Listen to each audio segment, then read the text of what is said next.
Amém. Eu queria hoje simplesmente olhar para um pequeno salmo na Bíblia, porque alguém me fez uma pergunta há 5 dias atrás sobre um verso desse salmo queria dizer. E eu lembro que quando eu era, assim, há muitos anos atrás, eu achava esse verso assim, despertava em mim a beleza desse salmo, mas era um problema para mim também compreender. E então eu vou responder essa pessoa ampliando o máximo isso. É o Salmo 131, é um salmo pequeno, ele tem 3 versos, nós poderíamos facilmente decorá-lo, o que seria ótimo, não é? De tão pequeno. E diz assim: Senhor, o meu coração não se elevou. É um salmo de Davi, não é? Senhor, o meu coração não se elevou, nem os meus olhos se levantaram. Não me exercito em grandes assuntos, nem em coisas muito elevadas para mim. E aqui vem o verso que a pessoa perguntou: de certo fiz calar e sossegar a minha alma, qual criança desmamada para com a sua mãe, tal é minha alma para comigo. E Davi encerra dizendo: espera Israel no Senhor, desde agora e para sempre. Eu lembro que há um hino famoso, né, que a gente cantava quando muitos anos atrás, que falava exatamente isso: de certo eu fiz calar e sossegar a minha alma, qual criança desmamada para com a sua mãe. Então, o que o Davi quer dizer, falando que a sua alma sossegou, né, ele fez sossegar a alma e aquietar, como uma criança desmamada para com a sua mãe? Por que uma criança desmamada? Eu lembro que há pouco tempo atrás eu falei que eu estava relendo uma obra maravilhosa de Jeremiah Burroughs, que é um pastor puritano que viveu poucos anos, né? 46 anos só, nasceu em 1600, morreu em 1646, mas tem uma obra maravilhosa. E uma obra específica dele é a joia rara do contentamento cristão. Quer dizer, ele está falando, ele fez uma série de sermões sobre Filipenses, onde ele fala exatamente sobre o apóstolo Paulo dizer: eu aprendi a estar contente, satisfeito em toda e qualquer situação. Então ele pregou uma série de sermões, uma grande série de sermões, que virou um livro depois que ele já tinha morrido. As pessoas reuniram e é sobre isso que o Salmo está dizendo, sobre o que Paulo falou, sobre o que Jeremiah Burroughs falou. E numa parte do seu livro, né, que era, na verdade, sermão, Jeremiah diz assim: estar contente como resultado de alguma coisa externa é como aquecer as roupas de um homem no fogo, na lareira, né? Mas estar contente por meio de uma disposição interior da alma é como o calor que as roupas de um homem recebem do calor natural do seu corpo. Um homem de corpo saudável veste suas roupas e talvez a princípio, em uma manhã fria, elas sintam frio. Na hora que coloca a roupa, está tudo frio. Mas depois que ele as veste, em pouco tempo, ele sente frio no início, mesmo com as roupas, mas pouco depois que ele veste, elas estão quentes.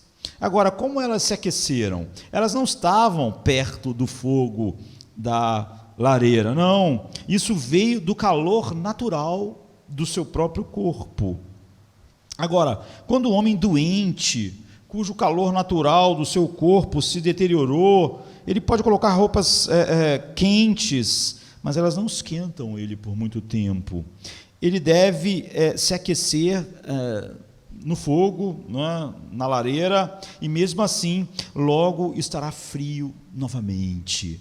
Ele está falando sobre a diferença entre o contentamento em qualquer coisa externa e o contentamento interno. Então ele diz isso: você num dia muito frio para botar as roupas, e quando você coloca os casacos lá, as roupas, elas estão frias, e você continua com frio durante um pouco, você se mexe, anda um pouco, e daqui a pouco você está aquecido. Então, por quê? Porque o teu próprio corpo produz calor, à medida que aquelas roupas, em vez de deixar o calor se dissipar, retém o calor, você fica aquecido, mas aquele calor está vindo do seu próprio corpo. Ele diz que já é um homem doente, não importa, ele pode botar um monte de roupas, não é? E ele continua sentindo frio, porque esse processo não acontece, então ele tem que ir para a beira do fogo, mesmo assim ele acaba sentindo frio. Então o Salmo 31 é sobre um tipo de contentamento, ou quietude da alma, você vê que é sobre isso que Davi está falando, que não está enraizado em nenhuma circunstância, mas está enraizado em Deus que nunca muda, não é? Um Deus imutável. Deus nunca muda em seu compromisso conosco em Cristo Jesus, o compromisso da aliança. Então, eu amo essa verdade. Quando a pessoa me perguntou a respeito desse salmo tão pequeno, mas tão profundo, não é? E uma necessidade tão desesperadora da nossa geração, que encontra desculpas para não enfrentar o fato de que ela não sente o calor do contentamento no que Deus é. Então ela tem que encontrar uma resposta lá no mundo para explicar isso. Então primeiro a gente vai percorrer os 3 versos do Salmo 31 brevemente, não é? E vermos a configuração que Davi dá. O verso 1 é a renúncia de Davi ao orgulho e à exaltação própria.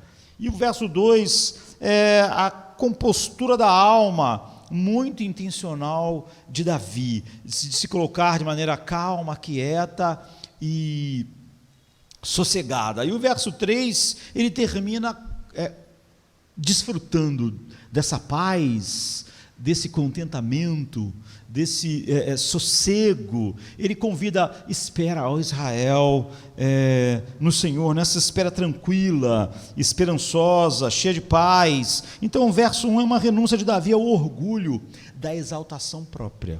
Ele diz: ó Senhor, o meu coração não se eleva, meus olhos não estão muito altos, não me ocupo de coisas grandes e maravilhosas demais para mim. Então, em geral, existem 2 tipos de orgulho: o orgulho de ter e o orgulho de querer.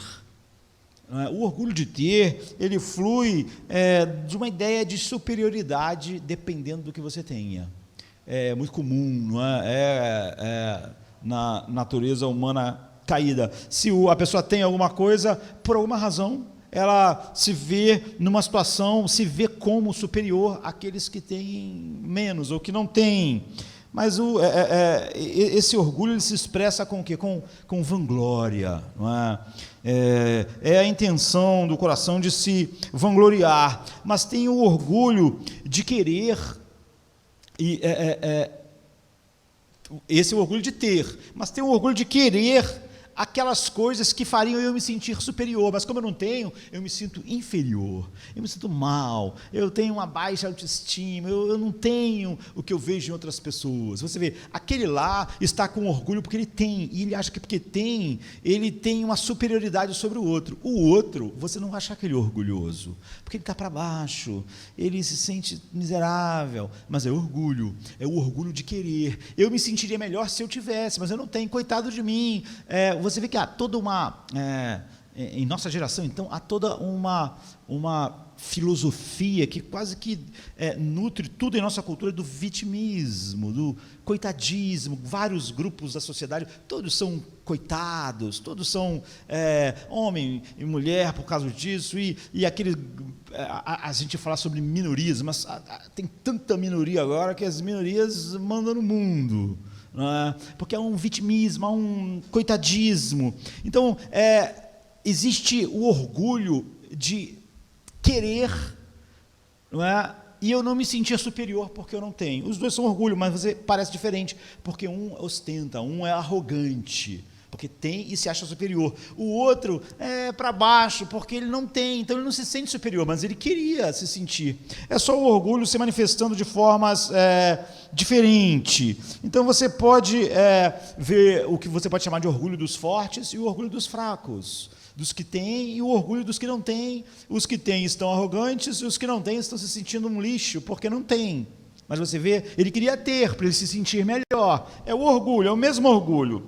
Então, é muito sutil esse segundo tipo de orgulho, ele se disfarça, não é, com uma aparência mais frágil, mais fraquinha, mais coitada, mas é só o orgulho que queria ter para se sentir melhor. De modo que você vai sentir pena dele. E quanto o outro, você não sente pena, você acha ele um arrogante, mas os dois são orgulhosos igualmente. Então, a gente tem que ter cuidado para não ver apenas o orgulho no arrogante.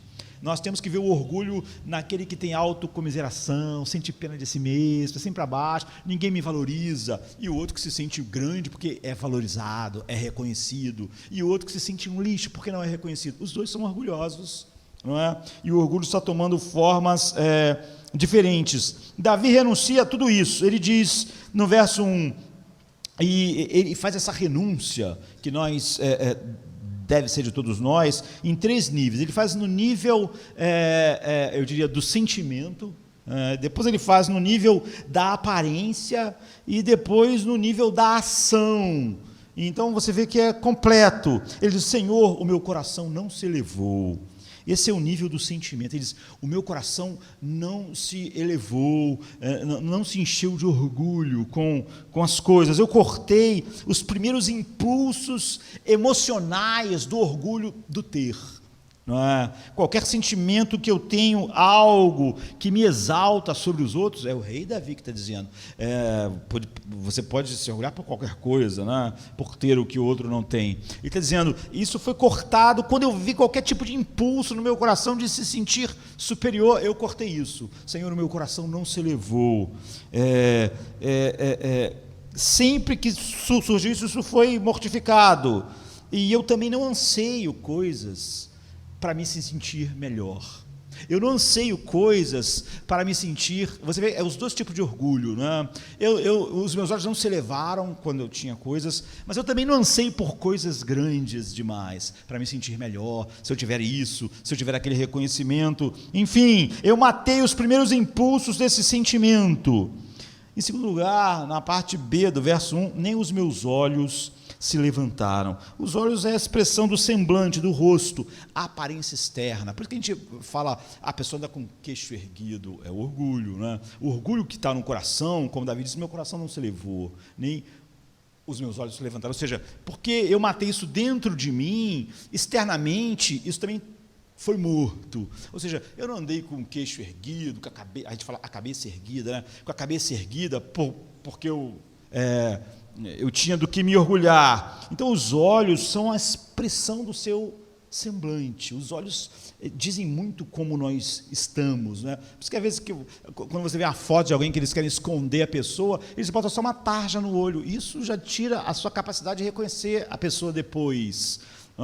Então, qualquer sentimento de orgulho que atravesse a primeira defesa, o coração...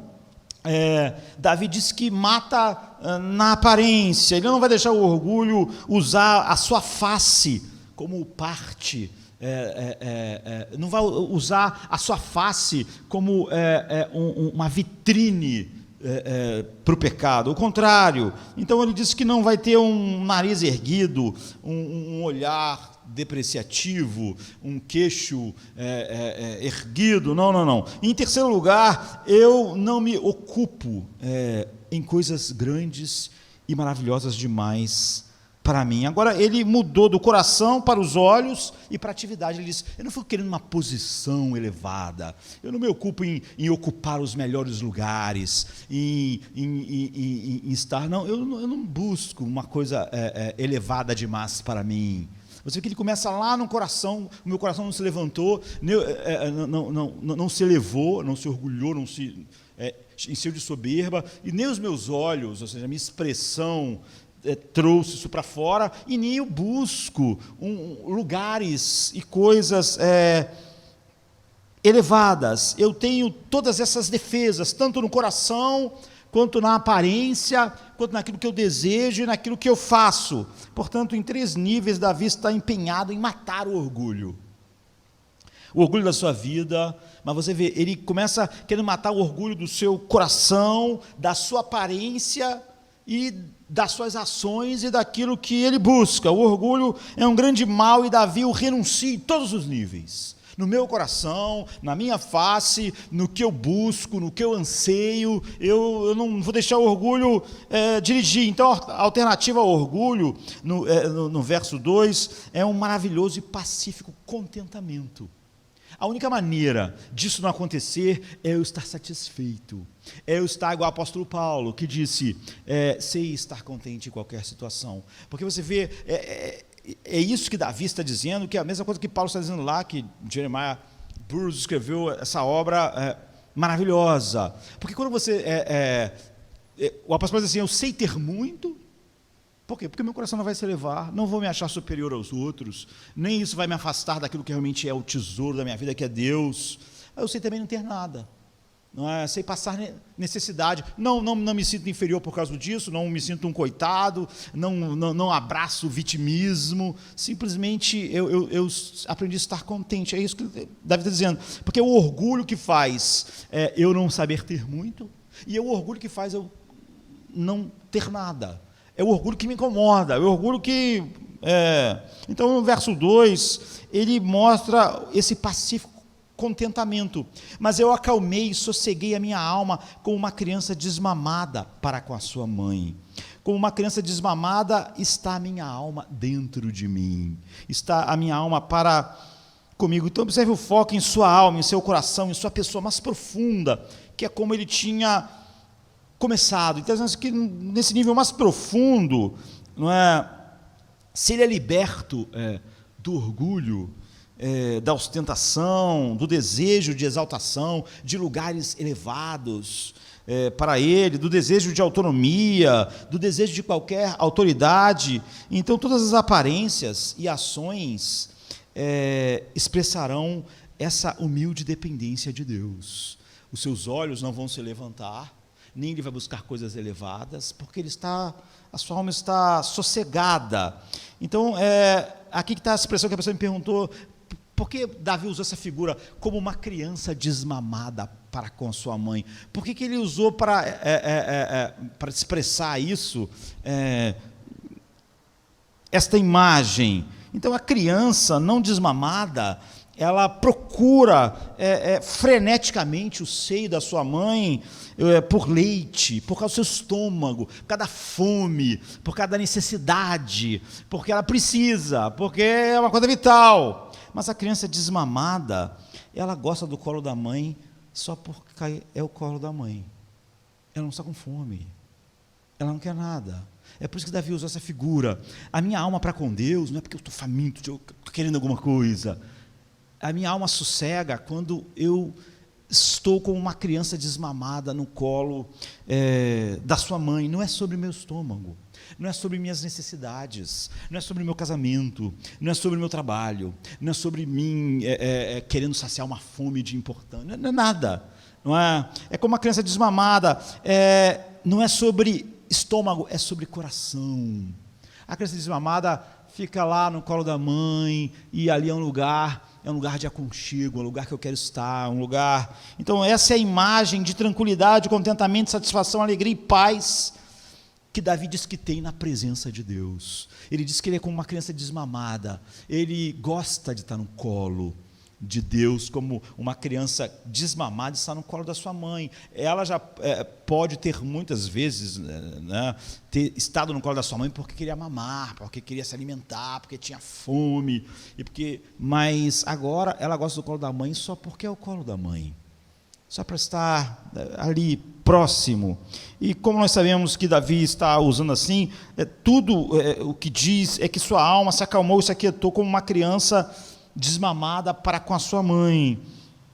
E ele está se referindo ao contentamento, porque ele continua falando a respeito disso. E ele diz: ó Israel, espera no Senhor desde agora e para sempre. Então você vê, o verso 12 está falando sobre esse descanso. Ele está convidando os outros a esperar em Deus assim, com a alma sossegada, está em Deus como a criança desmamada no colo da mãe. Então, uma vez que eu encontrei meu contentamento, minha calma e serena satisfação da alma no Senhor, não é? E eu descanso em seu poder, na sua graça, na sua sabedoria. Agora eu posso chamar Israel para fazer o mesmo. Junte-se a mim nisso, Israel. Coloque a sua esperança nele. Encontre seu descanso nele. Acalme o seu coração perturbado na presença dele, como uma criança desmamada no colo da sua mãe. Acalme sua alma descansando na promessa da sua presença. Porque a criança desmamada só está feliz ali por causa da presença da mãe, por estar ali perto do seu coração. Portanto, essa é a mensagem do Salmo. Você vê, renuncie toda a autossuficiência, todo orgulho de esperar em outras coisas que não em Deus. Não busque nada. Nesse contentamento em Deus, o orgulho é morto. E isso deve acontecer no nível do coração. O meu coração não se elevou. E isso deve acontecer no nível da aparência. Nem meus olhos se levantaram. E isso deve acontecer no nível da ação na nossa vida. Nem eu busquei coisas elevadas para mim, não busquei um lugar, o meu contentamento, tudo isso flui de Deus. Então, encontrar a sua calma, quietude, profunda satisfação da alma em Deus, e em Deus somente. É sobre isso que Davi está falando. Em seguida, se isso é verdade para você, você vai chamar outras pessoas. Isso é tão satisfatório. Quando Davi diz que é assim é minha alma dentro de mim, era como uma criança desmamada para com a sua mãe. Eu tenho Deus, porque eu estou próximo a Ele. Então, há esse coração pacífico, essa libertação de todo orgulho.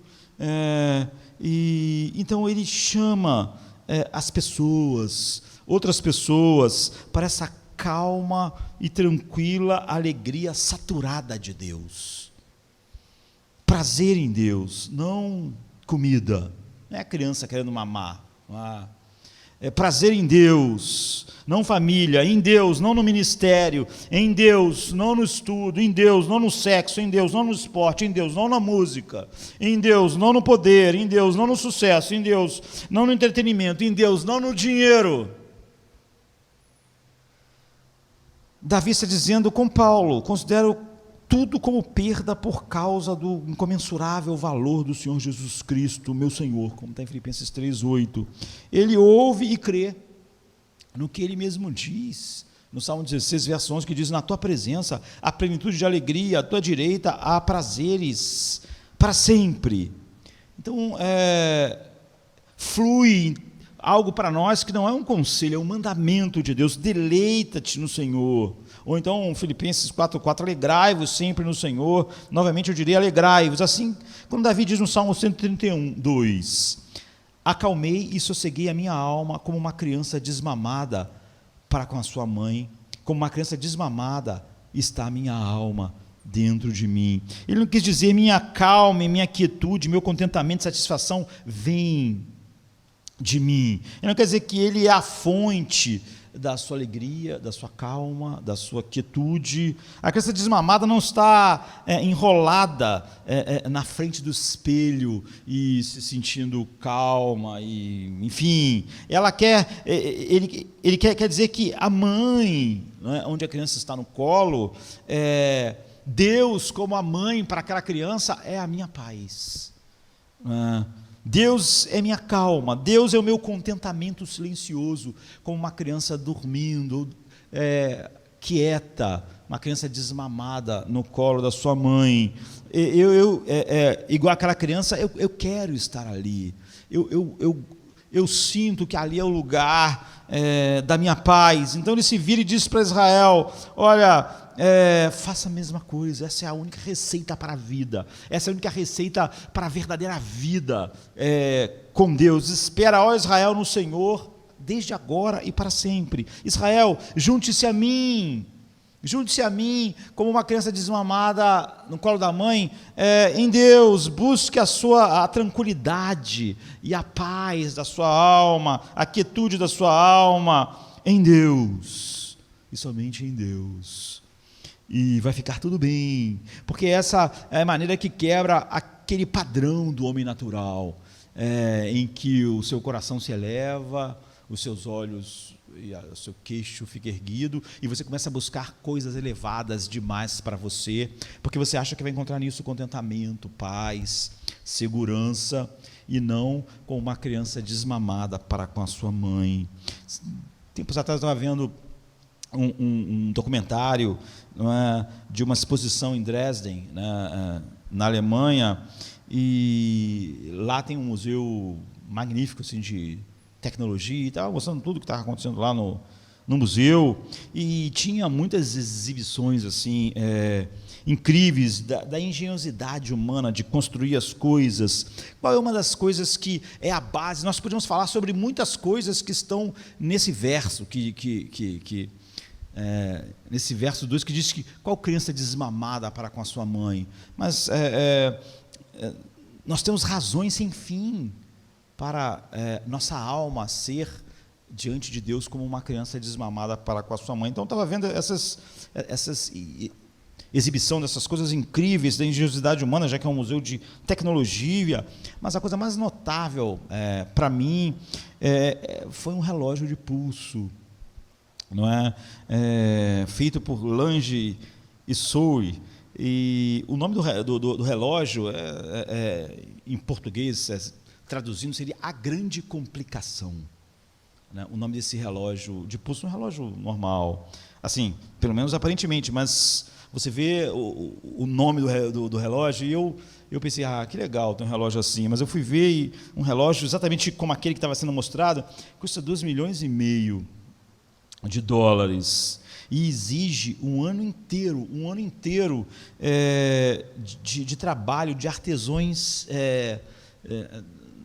mais gabaritados e qualificados daquela empresa para fazer o relógio e entregar o relógio. Porque cada um daqueles relógios, chamado A Grande Complicação, tem 876 peças individuais. Agora, quando você pensa em 876 peças no relógio, você imagina o tamanho dessas peças, da engenhosidade, como tudo é minúsculo, como tudo é difícil, e 876 peças que, trabalhando juntas, marcam a hora perfeitamente, né? Então, as peças individuais daquele relógio incrível são fascinantes, né? E se a pessoa for um engenheiro mecânico, então, ela vai ficar totalmente encantada assim, com a obra. Então, eu assisti vários vídeos sobre A Grande Complicação, não é? Como o relógio é fabricado, e vi os caras trabalhando, tirando com um microscópio, tirando peça de dentro daquela coisa rasa do relógio, e aí eles tiram, e eles têm que lixar um pedacinho da peça, para a peça ficar perfeita no relógio, e eles tiram, tem que lixar, uma coisa, imagina o que tem que lixar numa peça, não é? Em peças que quase 1.000 peças cabem dentro do relógio, eles têm que polir com até 1/10 de milésimo de polegada de tolerância, senão estraga a peça. Então, depois, peça por peça, que ele vai fazendo isso, ele vai colocando de novo no lugar, vendo se está adequado, com aquelas lentes, e vai montando, cada parte é tratada com essa mesma precisão, até que o relógio fique pronto. Então, é por isso que é tão caro assim. É assim que nós devemos ver a obra de Deus.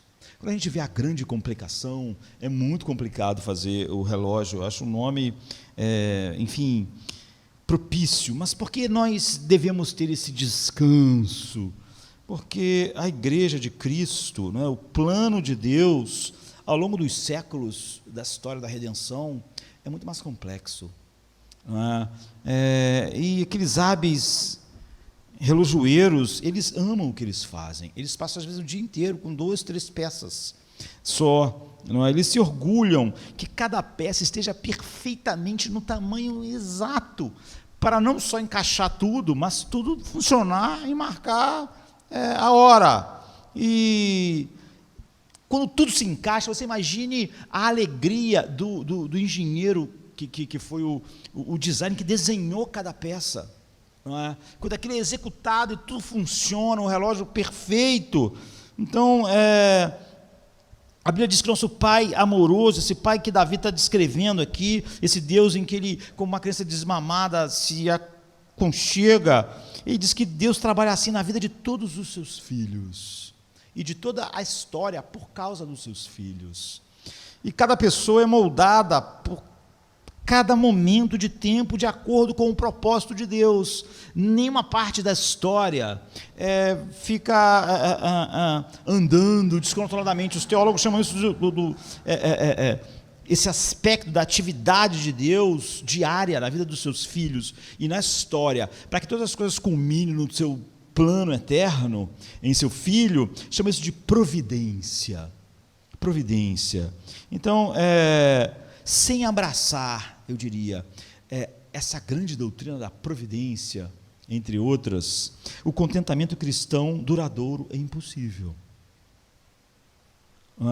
E quanto mais vigorosamente estudarmos e meditarmos e nos deleitarmos na providência de Deus, mais você, como uma criança desmamada para com a sua mãe, a sua alma, mais descanse e está contente. E mata o orgulho, como Davi está dizendo, no coração, na aparência e no que você busca. Então, nós precisamos aprender a ver a complexidade do plano sábio de Deus. Como eu, por exemplo, falei que fiquei encantado com a complexidade daquele relógio, porque eu posso olhar para aquilo e ver como é complexo, e aquilo tudo é muito pequeno, e 800 e poucas peças. Então nós devemos ver a mão de Deus Todo-Poderoso em tudo o que acontece, para nos submetermos docemente, com satisfação, e nos deleitando nele. Caso contrário, você pode imaginar coisas acontecendo que parecem irracionais, que parecem sem sentido, e são irritantes se forem pequenas, ou vão ser devastadoras se forem grandes. Você vê que o contentamento, as coisas pequenas, elas tiram o contentamento das pessoas porque elas são irritantes. Pode ser um mosquito, mas é irritante. A temperatura, às vezes, as pessoas é irritante, o trânsito é irritante, tudo isso é pequeno, mas é irritante. Ou então acontecem coisas grandes, e elas são devastadoras, né? Uma doença, uma morte. E Deus estaria nos dizendo, olha, para muitas pessoas que pensam ou que expressam, porque você vê que Davi está falando sobre o que o coração, mas ele não fica só no coração, mas sobre a expressão externa e sobre o que você busca, porque essas três coisas contam se você descansa como uma criança desmamada em Deus. Você vê, não aquela a criança inquieta que quer o seio da mãe só porque ela precisa de comida, mas ela descansa na mãe por causa da mãe. Então, se você...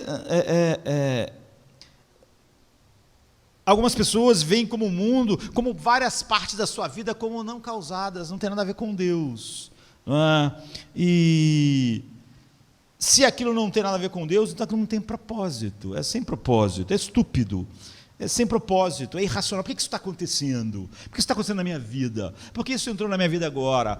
Pequeno, né, que pode ser irritante, ou grande, que pode ser devastador. Algumas pessoas usam os termos aí, né, na vida, sorte, destino, karma, porque os incrédulos, eles veem coisas entrando na sua vida e golpeando eles com força, e aquilo parece totalmente sem propósito. Não tem propósito nenhum. É horrível. Não é? Você vê Davi, ele foi ungido rei, depois ele foi caçado durante 15 anos. Um incrédulo deve dizer, sem propósito, por que isso está acontecendo na minha vida? Essa é uma pergunta comum quando a pessoa não vê a providência e nem pode estar contente. Paulo queria ir para a Espanha, ele escreveu a carta aos Romanos, porque o desejo dele era ir até a Espanha, e desejava que a igreja de Roma apoiasse a viagem dele financeiramente, e etc, etc. Paulo nunca foi para a Espanha, ele vai morrer sem ir. Quando um tornado, você vê, o tornado é mais do que furacão, ele faz essas coisas assim, ele vai numa cidade, ele às vezes destrói um monte de casa, e as casas do lado não são destruídas, e deixa algumas casas totalmente destruídas e outras intactas. Então, isso parece uma metáfora para toda a vida, não faz nenhum sentido. Não é? Por que essa casa foi destruída e aquela ali não foi? A tempestade sopra em sua vida de forma imprevisível, e ninguém sabe exatamente quando virá e quanto tempo vai durar, ou até mesmo se você vai sobreviver a ela. Então, em contraste, a doutrina da providência de Deus, ela vê Deus por trás de todos os acontecimentos da vida. Era assim que Paulo via, era assim que Davi via. É por isso que eles estão falando sobre essa quietude, sobre essa paz. Eles realmente estavam vendo a mão de Deus em tudo. Então existe propósito, existe intenção, existe plano, não existe acaso, não existe por que isso está acontecendo, isso não podia acontecer, isso é irracional, isso não faz sentido. A doutrina da providência no coração do Filho de Deus diz: tudo faz sentido. Tudo faz parte do propósito. Existe um propósito, uma intenção, um plano. Não importa se você acha, a princípio, que aquilo ali parece ser totalmente sem sentido, sem propósito. Se você não enxerga o que Deus faz, você pode, por exemplo, aquelas pessoas podem olhar para a cruz e dizer: a cruz não tem nenhum propósito, violência, morte. E qual é o propósito disso? Aquilo não tem propósito nenhum, mas, no entanto, tinha um propósito perfeito. Então, cada pessoa que você há um propósito sábio, amoroso de Deus por trás de tudo na vida dos seus filhos. Então, cada pessoa que você tem a chance de conhecer, cada contusão ou corte que você recebe, cada salário que você ganha, cada pneu furado na estrada, cada voo ou conexão de voo que você perde, cada posse que escorrega do seu bolso e vai embora, enfim, providência é a atividade direta de Deus para todo o universo que Ele criou. E momento após momento, Deus está sustentando a existência e superando os seus eventos para que a história seja a história que Ele determinou que seja. Então é fundamental para essa definição, a negação de que o universo pode existir por si mesmo, não é? Sem a atividade de Deus. O universo, Deus fez o universo de tal maneira, e todas as coisas criadas, que nada pode existir, nem um instante sequer, sem a atividade de Deus. Por isso nele nós existimos, nos movemos e pensamos. Você vê, não há nada no universo que pode ser feita sem Deus estar agindo. Deus criou um universo, eu diria, Deus criou um universo necessitado, né? Um universo necessitado.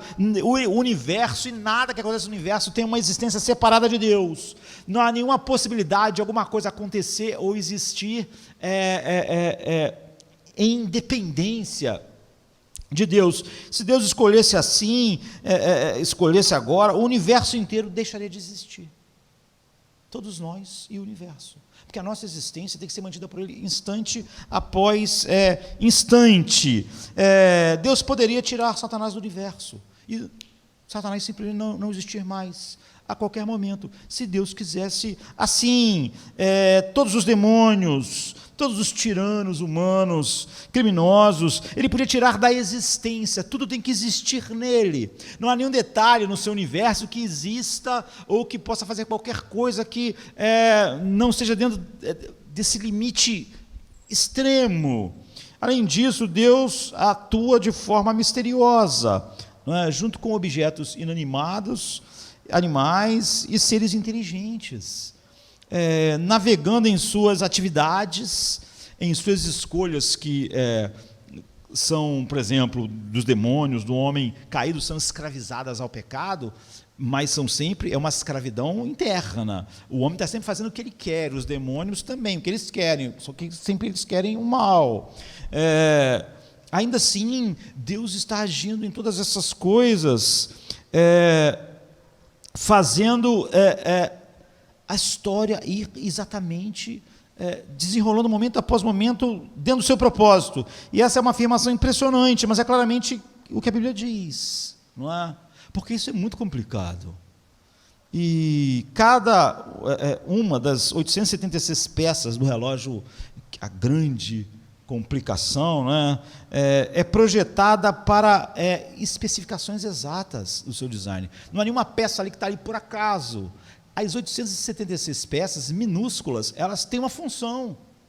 Elas têm que estar dentro daquelas menores especificações. A menor imperfeição desqualificaria uma peça. Ainda que para você ver ela, você precisa de lentes poderosas, mas ela tem que ser exatamente como foi desenhada. Tudo tem que ser tão perfeito quanto os engenheiros humanos projetaram, senão o relógio não vai funcionar.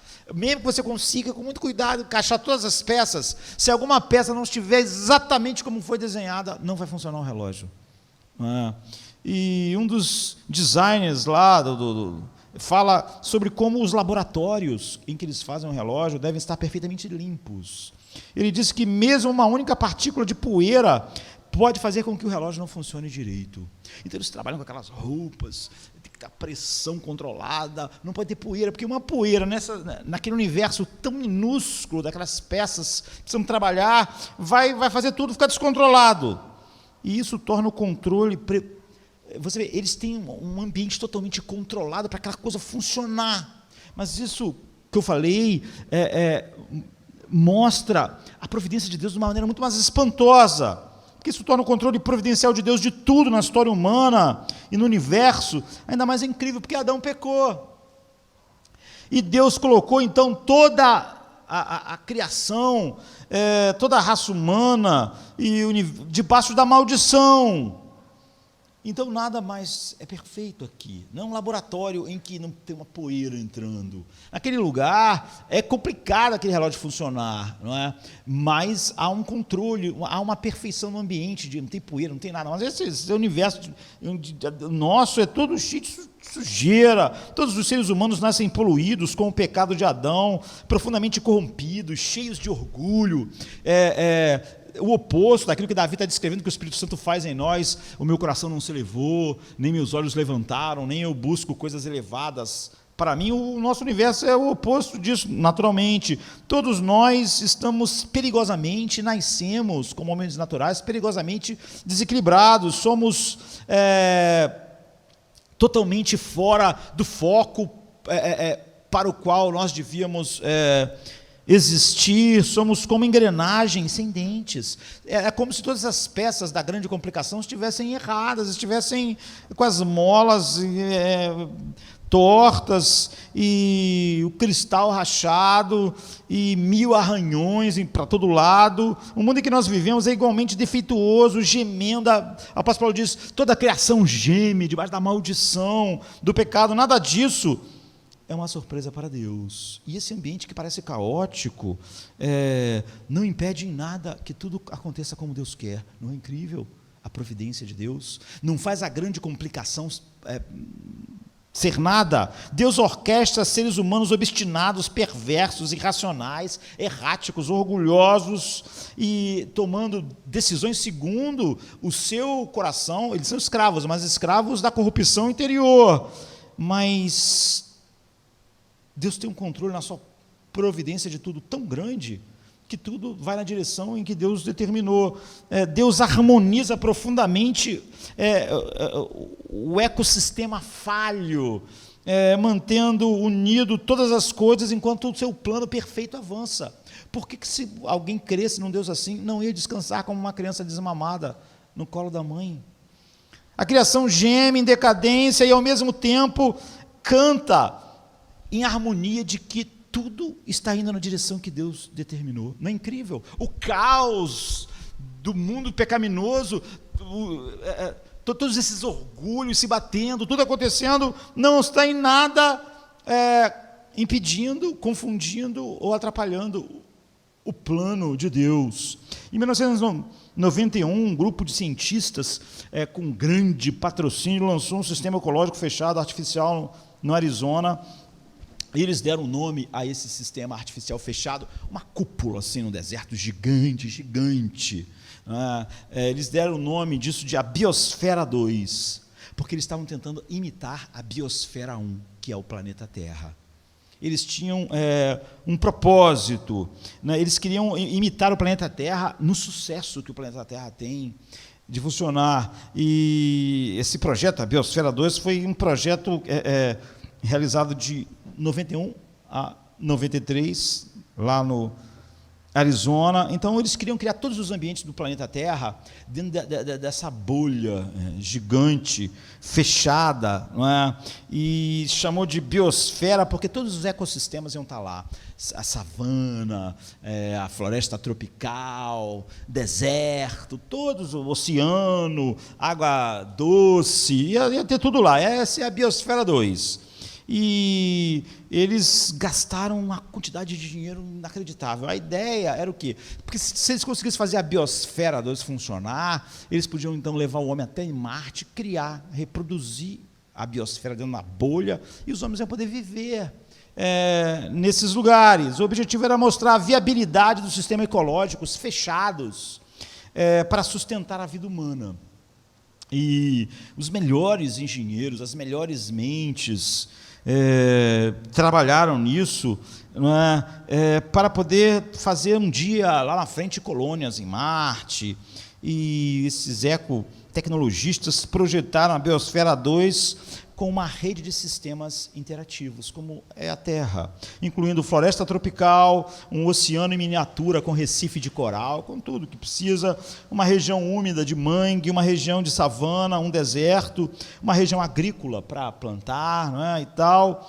E 8 seres humanos iam viver na biosfera, para saber em quanto tempo essa Biosfera 2 ia funcionar com todo o ciclo da Biosfera 1, que é a Terra, com aquelas 8 pessoas vivendo lá. Então, apesar dos melhores esforços, das melhores mentes, de uma quantidade enorme de dinheiro gasto para equilibrar a Biosfera 2, ou seja, o oxigênio, o dióxido de carbono, produtos residuais, não é, que é inevitável, e o ciclo de vida e de morte entre os animais, e pássaros, insetos, micróbios, tudo falhou miseravelmente.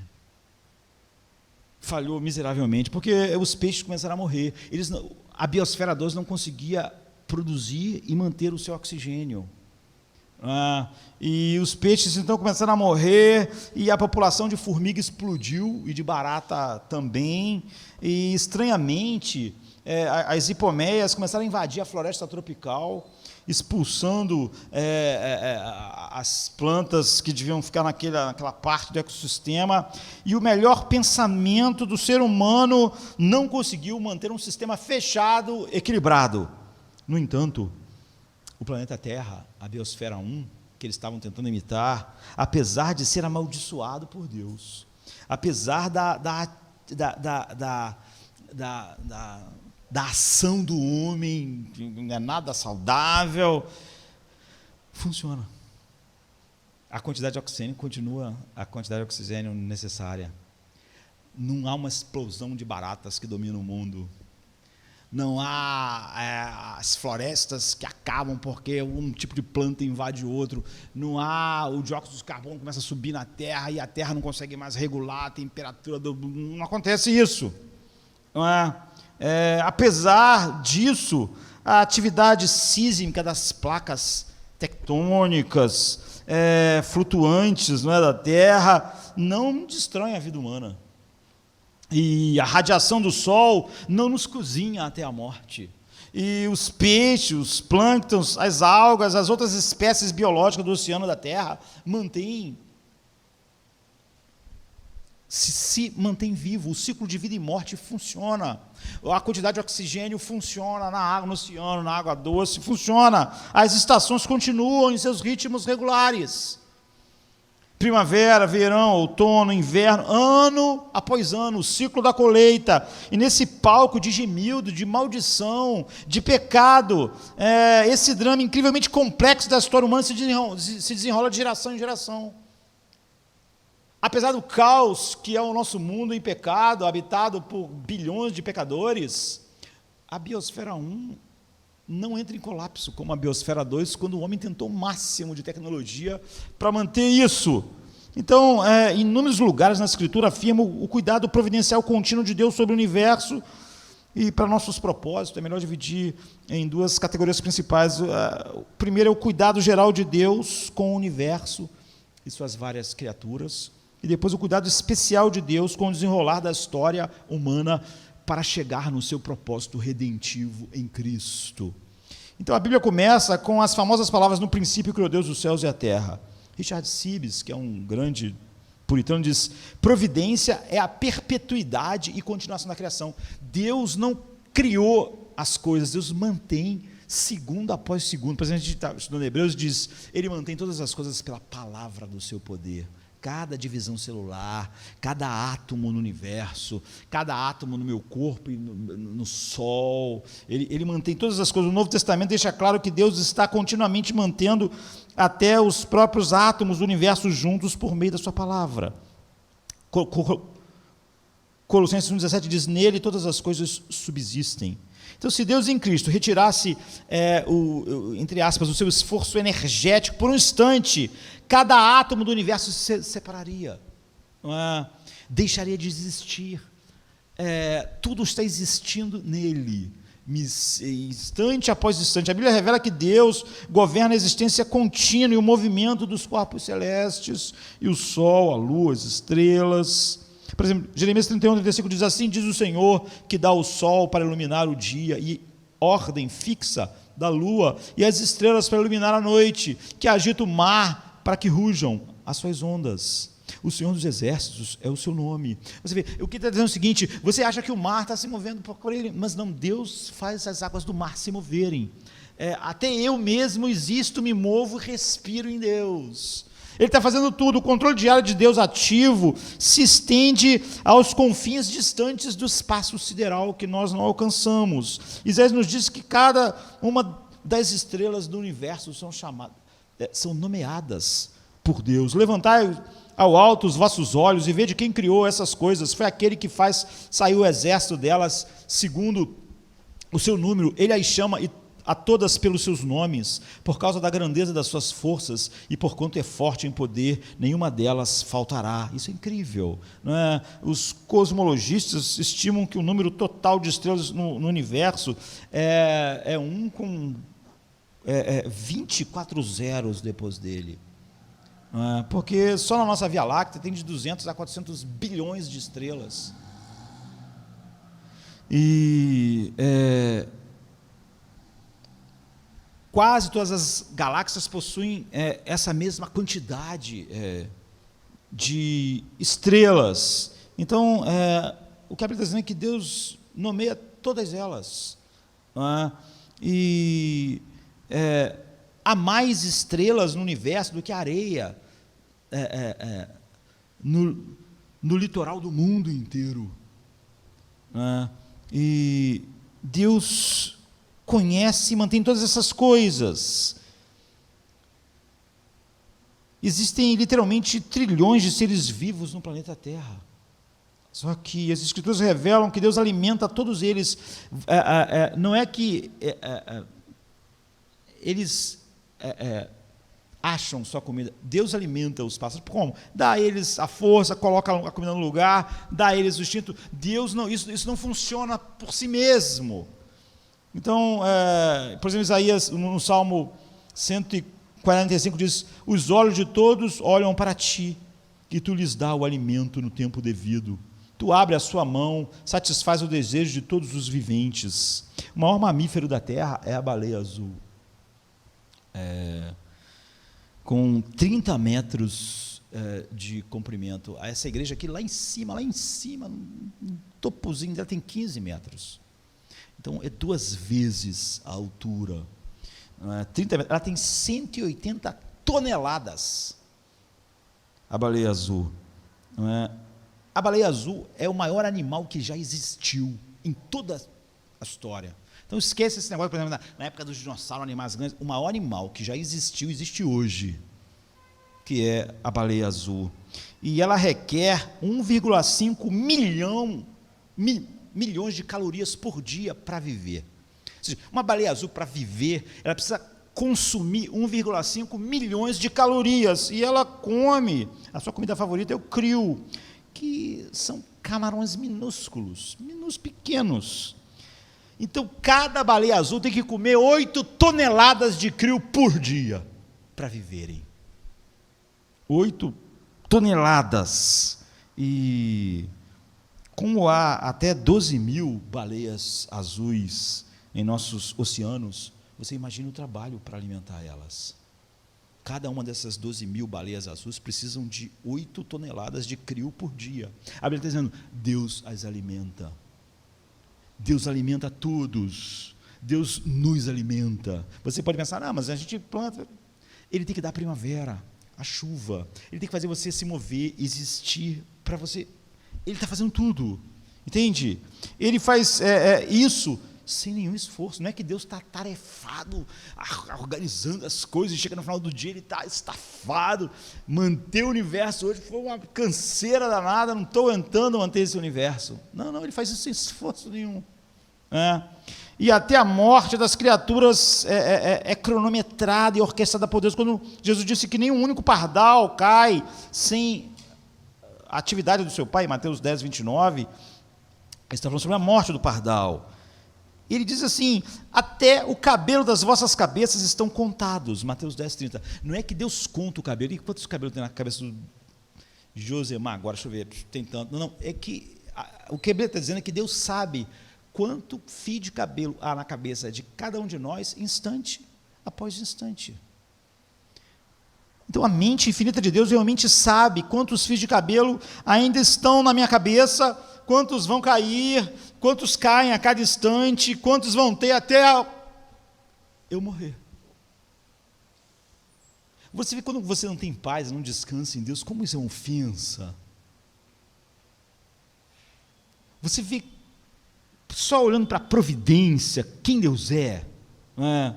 Então é muito mais complexo. Imagina o gerenciamento detalhado que Deus exerce sobre o desenrolar da história humana.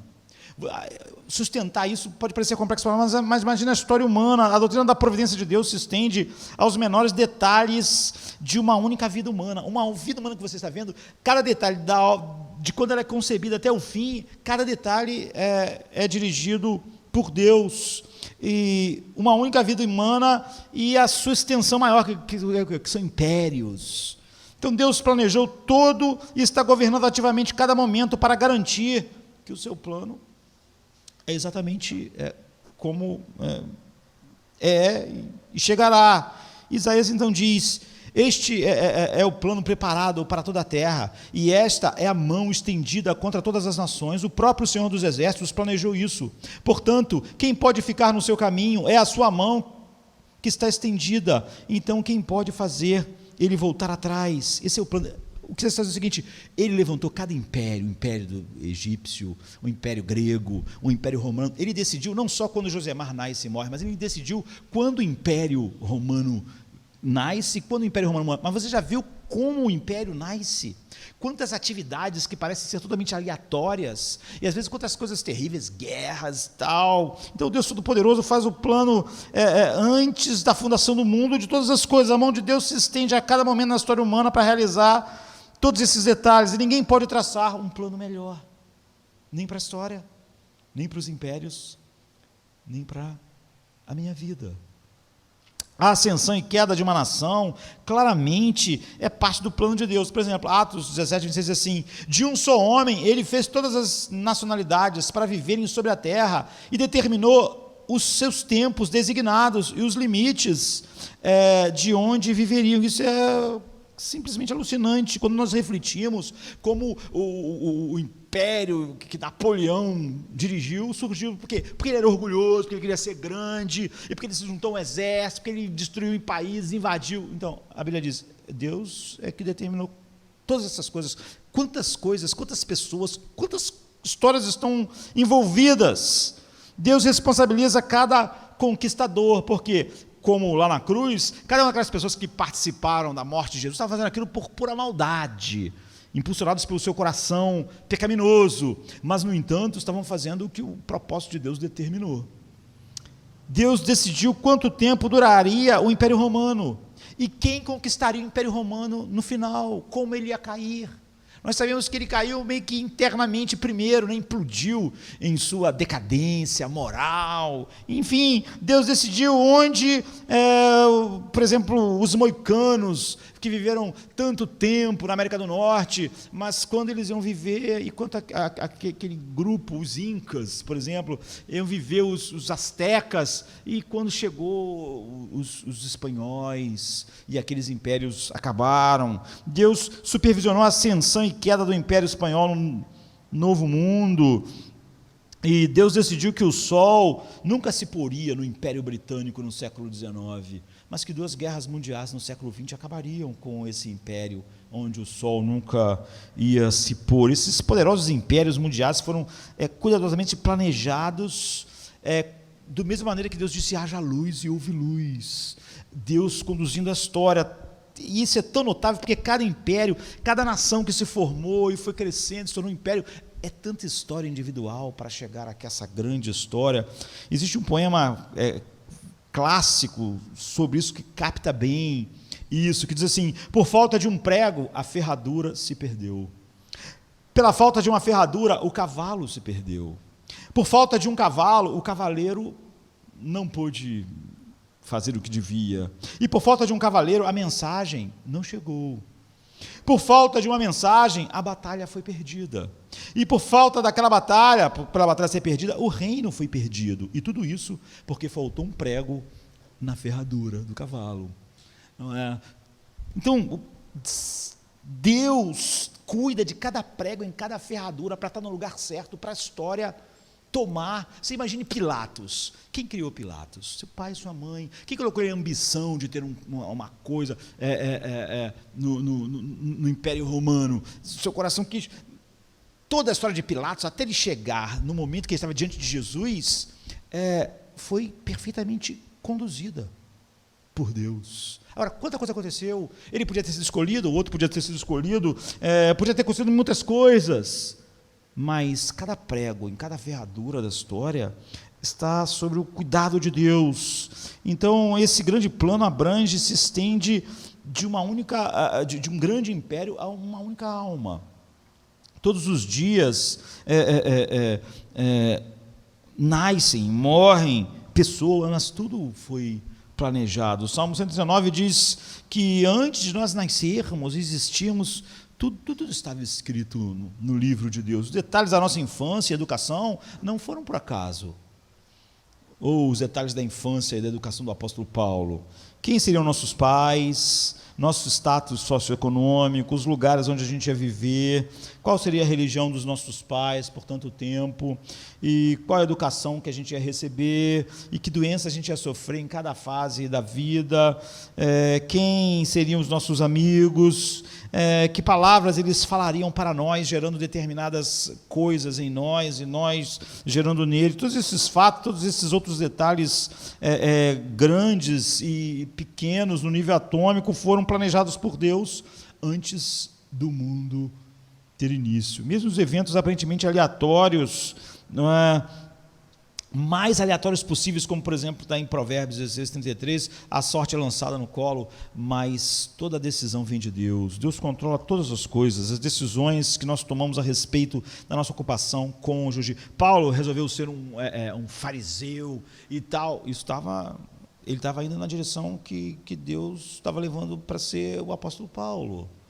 E não apenas nossas vidas que estão incluídas, mas a vida de todos os outros seres humanos na face da terra. Então, a analogia daquele relógio, a grande complicação, não é nada perto do que Deus está fazendo.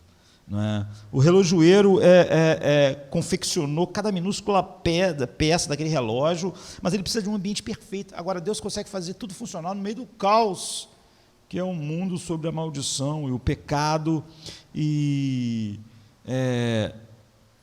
Deus consegue, na sua providência, levar o seu projeto de glorificar o seu nome, através da glória da sua graça em Cristo, perfeitamente. O propósito de Deus em governar tão meticulosamente sobre cada átomo de matéria, por fim, é o seu propósito maior, que era a cruz, e terminar a história como o Apocalipse termina. Então Deus orquestra todos os eventos para que nenhuma das ovelhas de Cristo se perca. Imagine quantos eventos ele tem que orquestrar. A vontade do Pai que me enviou, Jesus diz, é esta, que nenhum de todos aqueles que Ele me deu se perca, mas que eu os ressuscite no último dia. João 6,39. Em Efésios 1,4 diz, Paulo deixa claro que Deus nos escolheu em Cristo antes da fundação do mundo. E você vê, há uma teia enorme nessa história, muito complexa, e Deus está controlando isso. E todos os aqueles que Ele deu ao seu Filho estarão no final glorificados naquele dia. Nada em todo o universo, físico ou espiritual, traz tanto glória a Deus, quanto a manifestação da glória da sua graça em Cristo. Cada átomo, cada segundo está trazendo o propósito de Deus continuamente. Se você conhece esse Deus, você, como uma criança desmamada para com a sua mãe, se assossega. Nada para você é irracional, isso não tem propósito, o que isso está acontecendo? Isso é um absurdo.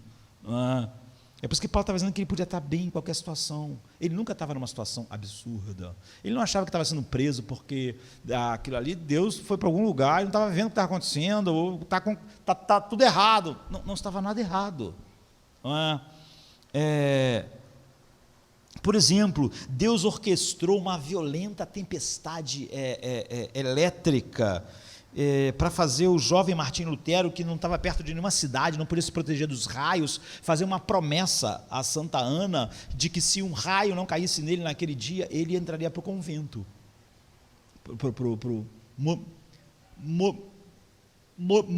mosteiro, né? Ele estava com tanto medo, ele tinha tanto pavor de morrer com um raio, que ele fez essa promessa, e o pai dele queria que ele fosse advogado, o pai dele ficou furioso, mas ele teve que cumprir a promessa. Ele tinha que cumprir a promessa. E porque ele foi para o mosteiro, nós sabemos o que aconteceu. Nós estamos aqui hoje. Não é? Tudo dependeu daquela da tempestade. Você vê tudo o que precisa acontecer na atmosfera para a tempestade acontecer, do medo dele, da tempestade, da superstição dele de fazer a promessa para uma santa. Enfim, Deus orquestrou uma guerra entre Carlos V da Espanha e Francisco I da França, pelo menos em parte, né, para causar um movimento de tropas que bloquearam a estrada para Estrasburgo. E porque a estrada de Estrasburgo estava bloqueada por causa de uma guerra entre esses dois grandes reis, João Calvino não pôde ir para onde ele ia viver a sua vida tranquila como um escritor. Ele teve que ir para Genebra. E por causa das estradas bloqueadas, por causa da guerra, Calvino foi para Genebra, onde foi recebido por William Farel, que o convenceu com paixão a ficar lá, porque a igreja precisava de um homem como ele, e nós então conhecemos a história. Não é? John Newton era um traficante de escravos, blasfemador e imoral. Em 21 de março de 1748, ele estava em um navio a caminho de casa para a Inglaterra, no Atlântico Norte. Então houve uma violenta tempestade que atingiu o navio, e todas as mãos seguraram as cordas e as velas e tentaram o máximo. E alguém, o capitão mandou alguém mandou eles segurar determinada vela e amarrar lá e tal. Mas quando ele estava indo, o capitão deteve ele e disse: não vai não, vai lá embaixo buscar uma faca para mim. E ele foi. Quando ele se virou para ir buscar a faca, a pessoa que foi no lugar dele se amarrar a corda foi jogada no mar. Ele ficou totalmente impressionado. Ele sobreviveu àquela tempestade, ele foi totalmente impressionado, porque que era ele que ia estar ali, ia ser jogado no mar. Mas ele não foi, porque o capitão, na hora que ele já estava indo, mandou ele buscar a faca. Então ele se converteu, se tornou esse homem tremendamente usado por Deus. Escreveu um hino como Amazing Grace, mas que era por exemplo, foi um membro dele, orientado por ele, que acabou com a escravidão na Inglaterra, acabou com a escravidão no mundo. Além de todas as bênçãos que veio através. Spurgeon, ele estava lá inquieto, não é? Mas ele estava indo para uma igreja, mas teve uma nevasca muito grande, ele não conseguia chegar na igreja que ele queria chegar, né? Ali com 16 anos, e, enfim, um garoto ainda, e ele acabou, como estava nevando, mas tinha uma igreja lá, metodista, primitiva, que ele nunca iria, ele mesmo diz, nunca entraria lá, mas ele foi, porque a nevasca não deixava ele ir mais para onde ele queria, nem voltar, e ele foi para lá, mas o pastor também não conseguiu chegar por causa da nevasca. Então um cara que nunca tinha pregado teve que pregar e não sabia falar, mas ele tem que falar alguma coisa, porque para aqueles grupinhos ali, aquele pouquinho de gente que chegou lá, e ele então pregou em Isaías 45, que diz: olhai para mim e sede salvo todos os confins da terra. E Spurgeon naquele dia se converteu, e nós sabemos o resto da história, não é? Ele diz assim, ele nem sequer sabia pronunciar as palavras corretamente, mas isso não importava. Houve, pensei, um vislumbre de esperança para mim naquele texto. O pregador começou assim: meus queridos amigos, este é um texto muito simples. Na verdade, ele diz, olhe, porque é olhar para mim, né? Agora, o rapaz que estava pregando, porque não tinha ninguém para pregar, né? Pregou. Agora, olhar não exige grande esforço, não é preciso erguer o pé, ou sequer um dedo para fazê-lo, é apenas olhar. Bem, um homem não precisa ir para a faculdade para aprender a olhar. Você pode ser o maior idiota e ainda assim você pode olhar. É uma boa pregação, não é? Nenhum homem precisa de anos de capacitação para ser capaz de olhar. Na verdade, qualquer um pode olhar, até mesmo uma criança pode olhar. Mas em seguida, o texto diz, olhai para mim.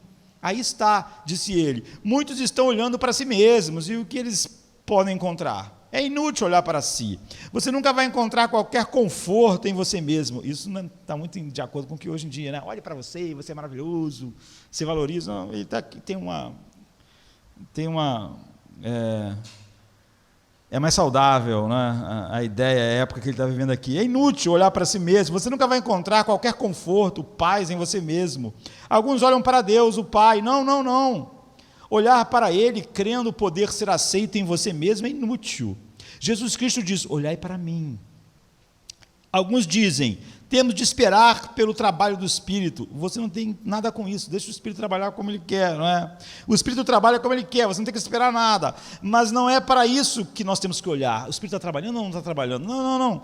A ordem não é essa, olhe para Cristo, o texto diz, olhai para mim. Então o bom homem, Spurgeon está contando, seguiu o seu texto da seguinte maneira, olhai para mim, estou suando grandes gotas de sangue, olhai para mim, estou pendurado na cruz, olhai para mim, eu estou morto e enterrado, olhai para mim, eu ressuscitei, olhai para mim, subi para o céu, olhai para mim, estou assentado à direita do Pai, ó pobre pecador, olhe para mim, olhe para mim. E quando ele já tinha falado, por cerca de 10 minutos, ele já tinha dito tudo o que ele conseguia falar sobre o texto, né? O sermão dele teve 10 minutos.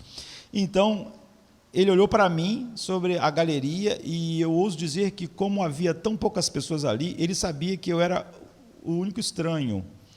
Ele fixou seus olhos em mim, como se soubesse o que estava no meu coração, e disse, jovem, você tem um olhar muito infeliz.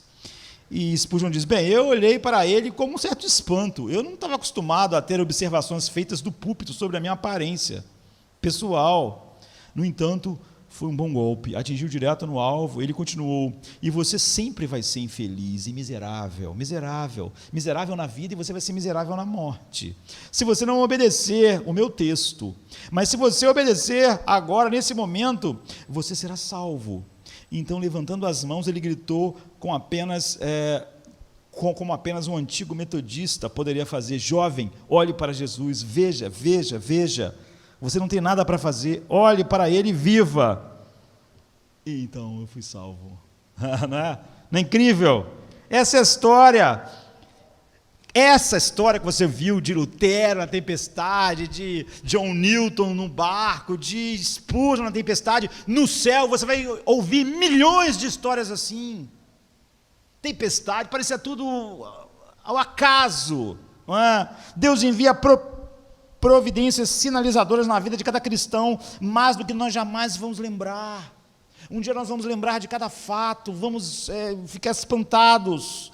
Não é? Isso nos lembra diariamente que Deus reina, Deus governa. Davi diz, Porque se você vê essa grandiosidade, quando eu olho para a grande complicação que é aquele relógio, eu já tenho um certo assim, tu fica assim, cara, que mente pensou isso? Como é que os caras criaram essas 800 e poucas peças pequenininhas que fazem esse relógio funcionar perfeitamente? Um relógio grande já é, para mim, incrível quanta peça tem e como ele marca a hora. Agora, aquele troço tão pequeno, tem que ter aquelas lentes, trabalhar naquele nível de precisão. Agora, o que a Bíblia está dizendo é o seguinte: se você enxergasse o Deus, como Deus é, então você primeiro não ia ter a menor ideia de o teu coração se elevar, ou os seus olhos se levantarem, ou você buscar coisas grandiosas. O que pode ser grande para esse Deus? E você, como uma criança desmamada, para com a sua mãe ia descansar. Há tantas implicações nisso, né, em nossas vidas. Nada é grande nesse mundo quando nós pensamos em quem Deus é, no que Ele está fazendo, e você vai saber lidar com todos os sofrimentos, porque nada é irracional, nada vai chegar na tua vida de maneira que você vai pensar, isso não podia estar acontecendo, isso está fora de controle, alguém perdeu o controle, é por isso que essa doença entrou na minha vida, é por isso que eu perdi essa pessoa, é por isso que o meu dinheiro foi embora, é por isso que... Não. Nós começamos a olhar para a história inteira e vê-la com outros olhos. Quando Paulo diz assim, a nossa leve e momentânea tribulação não são para comparar com a glória que há de ser revelada. Você pode achar assim leve, momentânea, mas não é? Nós estamos falando sobre a história que Deus começou lá, quando Ele diz haja luz, e quando Ele falou aquilo, tudo estava decretado para tudo ocorrer nesses milhares e milhares de anos. Agora, o que é a nossa vida? O que Paulo está falando é a coisa mais razoável. Por que Paulo sabe estar contente sobre qualquer situação? Porque ele estava olhando para esse Deus. Davi também. Imagine se você fosse viajar a negócio, ou então passeando com a sua esposa para Paris, ou para Cabo Frio, né? Ou para não, Nordeste. Se fosse viajar e você chegasse no hotel, um hotel assim, tal, e de repente a sua esposa fosse no shopping e você fosse atrás dela, né? Quando a esposa vai para shopping, a gente tem que dar uma olhada, o que vai acontecer. E se sua esposa começasse a comprar móveis e aparelho doméstico, o que você falaria? Que é isso? Que é isso? Você está comprando? Que é isso? Sofá, quadro, para que isso? Não, aquele quarto do hotel, eu não gostei da decoração. Eu vou mudar tudo, vou botar cortina, vou botar eu acho que estou precisando botar um piso de madeira e botar isso. Você diz assim, como assim? A gente vai ficar aqui só 2 dias. 2 dias, você vai fazer isso tudo, vai ficar 2 dias, não vai fazer nada. Não faz nenhum sentido. Você vai fazer isso, é maluquice. Paulo está dizendo, nossa vida nesse mundo é muito breve. Se você tem os seus olhos levantados, se você pensa em coisas grandes demais, isso não faz sentido, você não está conseguindo enxergar a história. É como alguém que vai passar 3 dias numa cidade e quer redecorar o quarto do hotel e gastar uma fortuna. Você nunca vai estar em busca dessas coisas. É tudo muito leve, é tudo momentâneo, e você está vendo coisas muito grandes em Deus. Então você sabe se está quieto, em paz, no colo desse Deus, como uma criança desmamada está no colo da sua mãe. Assim é a sua alma para com esse Deus. E um grande pregador, séculos atrás, eu vou acabar aqui, ele ia pregar numa solenidade que o rei George II ia estar, um grande rei, né? E esse pregador, ele diz assim, eu estava na Câmara das Vestes, ao lado da Câmara dos Lordes, em Londres, né? Quando o rei vestiu suas vestes, o rei George II, né? Sua testa, o pregador, né, está descrevendo, sua testa estava muito enrugada com a idade e bastante enrugada pelos cuidados e responsabilidades, né, de governar.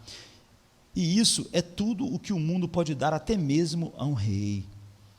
Toda a grandeza que pode pagar, Ele disse que ficou pensando quando estava vendo aquele rei já velho, botando a roupa, aquelas roupas. Ele diz: uma manta de arminho em volta dos ombros, tão pesada e desajeitada que ele mal consegue se mover por baixo dela.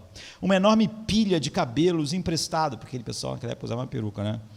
Com algumas placas de ouro e pedras brilhantes na cabeça, que era a coroa. E o pregador diz assim: que bugiganga é a grandeza humana, né? E mesmo isso não vai durar. E esse rei em particular, o rei Jorge II, governante da Grã-Bretanha, de 1683 a 1760, esse grande pregador, né? Enfim, que estava lá com ele, no mesmo lugar, 5 anos depois esse rei estaria morto. Naquele dia ele viu o rei com aquelas roupas se vestindo, ele também estava ali para pregar, estava lá junto, tal, e vendo. Olha só, essa que é a grandeza humana, esse que é o grande rei Jorge II, né? Um velho com essas roupas, mal consegue a roupa nele direito, e a gente sabe que o rei Jorge II morreu, esse grande, né? Ele morreu e não foi nada assim grandioso. 5 anos depois ele morreu porque a aorta dele arrebentou, não é? Quando nós já sabemos as histórias, né? Fica tudo mais dentro do seu... Ele lá naquele dia falou: isso é a grandeza humana, e nem isso vai durar. Essas porcarias aí, um velho, cheio com essas roupas. Mas a gente sabe que o rei Jorge II morreu 5 anos depois, porque a aorta dele arrebentou quando ele estava sentado no vaso. Não é uma maneira grandiosa de um rei morrer, não é, queridos? Davi diz: o meu coração não se elevou, nem meus olhos se levantaram, nem eu busco coisas elevadas para mim. De certo eu fiz calar e sossegar a minha alma para contigo, qual criança desmamada para com sua mãe, tal é a minha alma dentro de mim. Espera, ó Israel, no Senhor, desde agora e para sempre. Amém. Você viu o segredo da paz, do descanso, da criança desmamada no colo da mãe? Então, a Bíblia diz, Davi diz, Paulo diz, essa é a vida que Deus dá. Todo o resto é completamente fútil e não vai levar você a nenhum lugar que realmente não fará você lamentar para sempre um dia ter deixado ou achado importante o seu coração se elevar, seus olhos se erguerem e pensar em coisas elevadas para você. A única coisa que nós podemos dizer à nossa alma para descansar pacífica é isso: espera, Israel, no Senhor, desde agora e para sempre. Vamos ficar de pé.